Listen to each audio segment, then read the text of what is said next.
Voilà, alors il nous reste deux paragraphes que nous allons traiter de façon un peu rapide.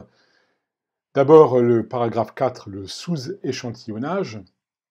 Nous allons voir, mais un peu qualitativement, sans rentrer dans trop de détails, que dans certains cas de figure, on peut sous-échantillonner au sens où on peut échantillonner en dessous du critère de Nyquist, c'est-à-dire en dessous de 2 fois Fmax.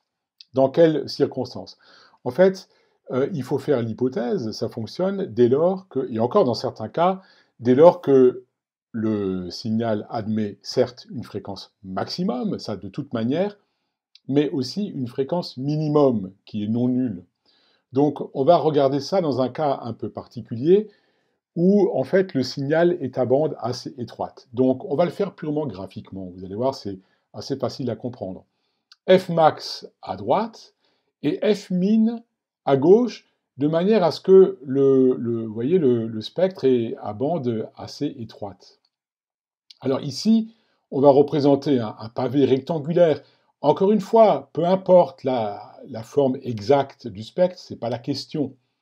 On veut juste fixer des idées ici et montrer qu'il y a à la fois une fréquence maximale, mais aussi une fréquence minimale. Nous verrons tout à l'heure dans quel type de contexte industriel on trouve ce type de situation. Alors l'idée, c'est quoi?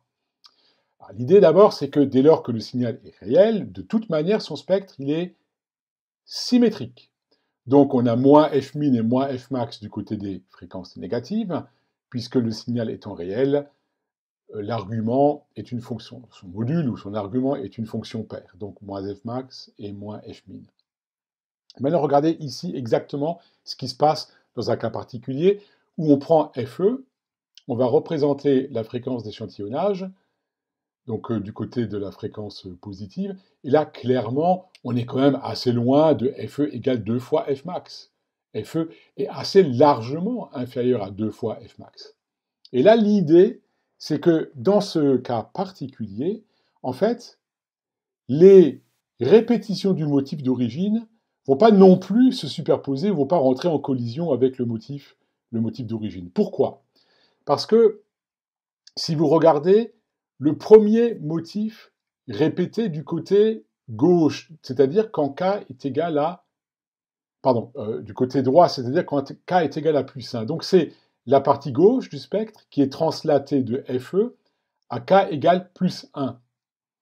Et vous voyez que ce motif répété qui correspond à la partie des fréquences négatives qui se retrouve ici à k égale plus 1, en fait, il ne vient pas du tout en collision avec la partie positive entre Fmin et Fmax.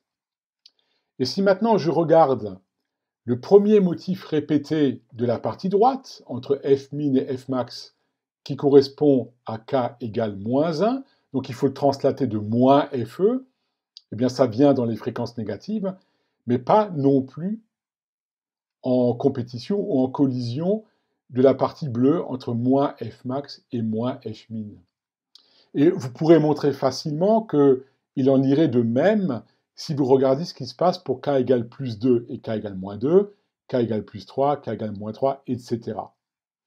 Donc, dans le cas un peu particulier, où le signal a à la fois une fréquence maximum et une fréquence minimum, il y a des cas de figure où bien que f2 soit éventuellement largement inférieur à 2 fmax, il n'y a pas de recouvrement pour autant, auquel cas, quand on prend bien soin de choisir un FE inférieur à 2 fois Fmax, si on prend bien soin qu'il n'y a pas de recouvrement avec le motif d'origine, on pourra sous-échantillonner. C'est assez peu connu, mais c'est un cas de figure qui arrive notamment dans l'industrie des télécoms. Alors regardons un tout petit peu, je ne suis pas spécialiste, hein, loin s'en faut des télécommunications numériques, mais par exemple en téléphonie.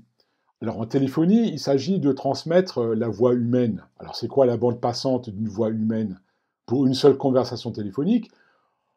Typiquement, c'est quelques milliers de hertz. Moi, typiquement, je parle avec une fréquence assez grave.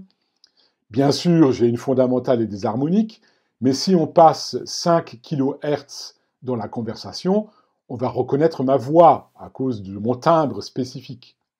Donc si maintenant je veux transmettre sur un canal de communication 10 000 conversations, donc 10 fois 10 puissance 3 conversations, ça fera une bande passante de 10 fois 10 puissance 3 fois 5 fois 10 puissance 3 Hz par conversation, donc typiquement une bande passante de l'ordre de 50 MHz.